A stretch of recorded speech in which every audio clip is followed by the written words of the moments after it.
Good morning, everyone. I hope that today finds you well.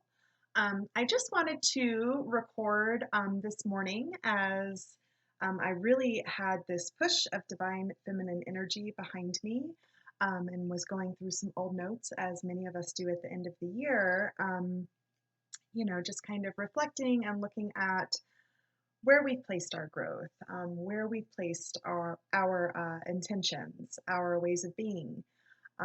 And for me, Sophie Bashford, if you're not familiar with her work, she's the author of You Are a Goddess. She does all types of really great supportive programming for women, particularly around trauma.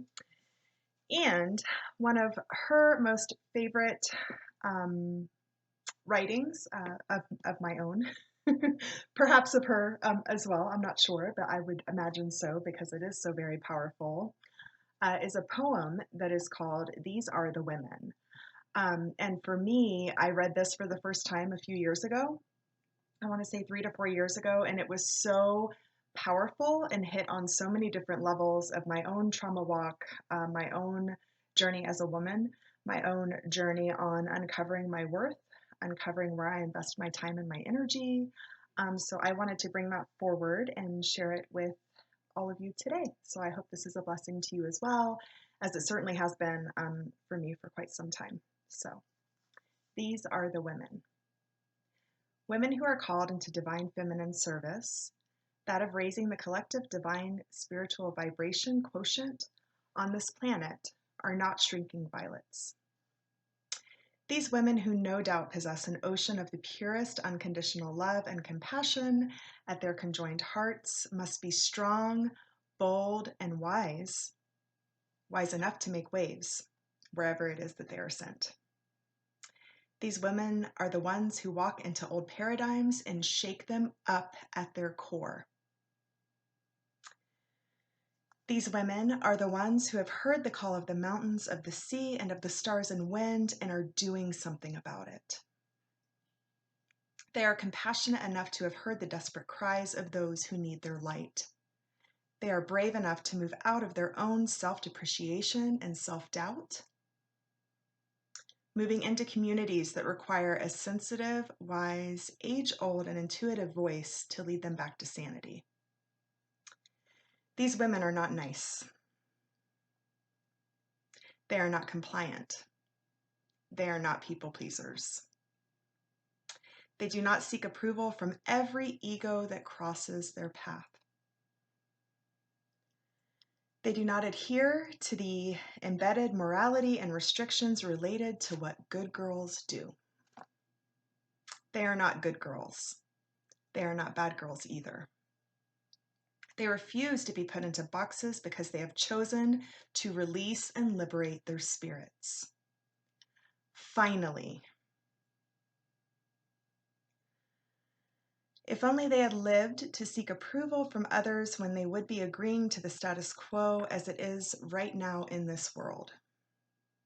These courageous, pioneering females have appetites for life, for love, for sex, for food, for men, for women, for the earth, for the light.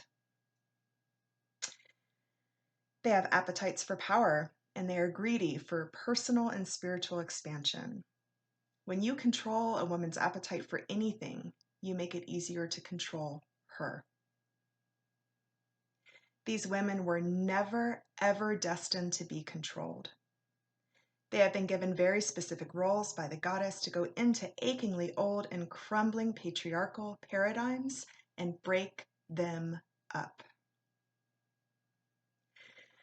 They have been selected to charge into places that are stuck, dead, overgrown with weeds, blocked, and numb. They bring with them their overarching higher wisdom and carefully honed skills of healing. They know deep inside that the people and places that they are sent to are designed to be broken open, broken down, and broken through. This is not an easy task because it demands total courage and conviction of the self.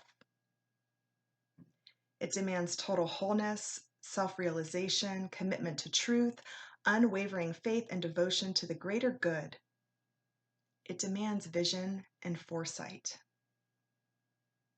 It demands staying centered in the eye of the storm. It demands all their inner resources to create frequency changes, stir up the emotional and spiritual waters, expose secrets and lies, confront denials, and plant the seeds of extreme and radical transformation. When these women are called in, changes start. All that has been repressed and denied begins to surface. The healing starts, but first comes the chaos. Women of spirit are not afraid of chaos because they know that all new light is born from it. They are not afraid of intense emotion. They are not afraid of the ego's reactions to being threatened by divine love. Women who are in their wholeness are a threat to the old order. Women who love themselves, their bodies, their hearts, their intuitive senses, their psychic gifts, their ability to love without manipulation or fear. These women are dangerous to the status quo. These women have energy to change the earth, bring her back to balance, bring her back to love. Because they are not wasting time or energy hating themselves, they are not wasting time worrying about what others think of their brazen confidence, their unapologetic, raw, creative, and sexual power, their mesmerizing intelligence, and ability to rule the world. No, these women do not have to apologize for existing. They do not have to make themselves quieter, smaller, more appropriate, less visible, or diminished. They are sent to earth to love with a fierce quality of passion and wild, sacred intensity that has no roots in the ego. This kind of healing love can only ever emanate from the spirit.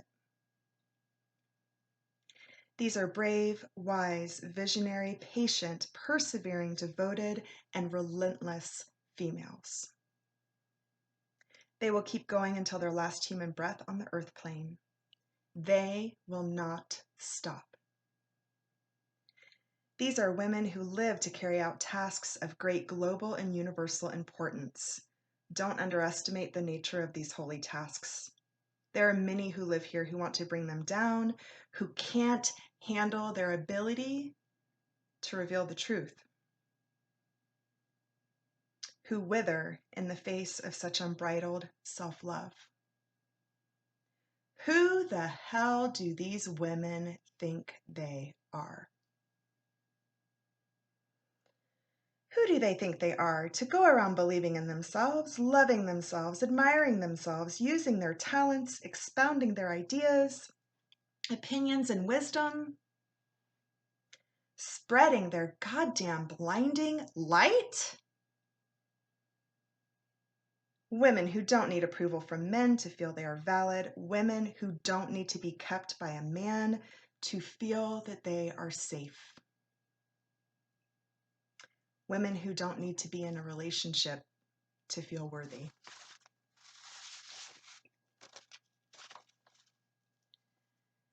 These are women who really, truly love men.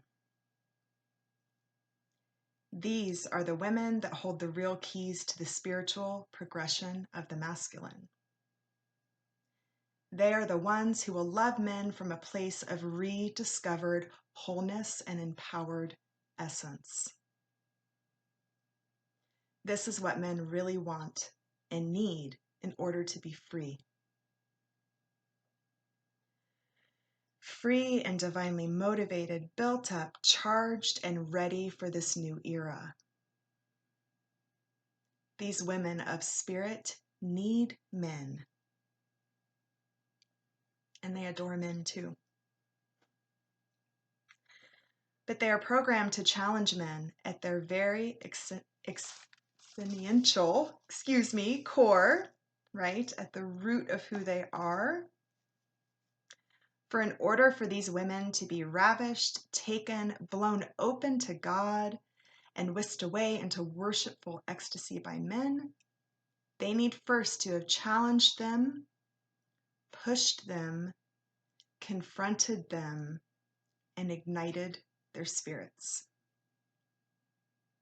These women have a contract to show the men who are ready for them who they really are. And this only happens if women make waves. Make noise, challenge untruth, unashamedly reveal and display their power, looking unwaveringly into the eyes of any who would seek to diminish them. If you know a woman like this, you will already have felt the vibrations of her. If you are this woman, don't give up. If you want to be this woman, you have full divine permission. Go and rock the world on its axis. You were never, ever, ever born to be forgotten. You will always, eternally be remembered. From the great and wise Sophie Bashford. I hope that this brings as much blessing for you today as it has brought to me so many numerous times. Soak it up and give yourself permission to be the you that you always came here to be. Blessed be. All my love and light as always. Till next time.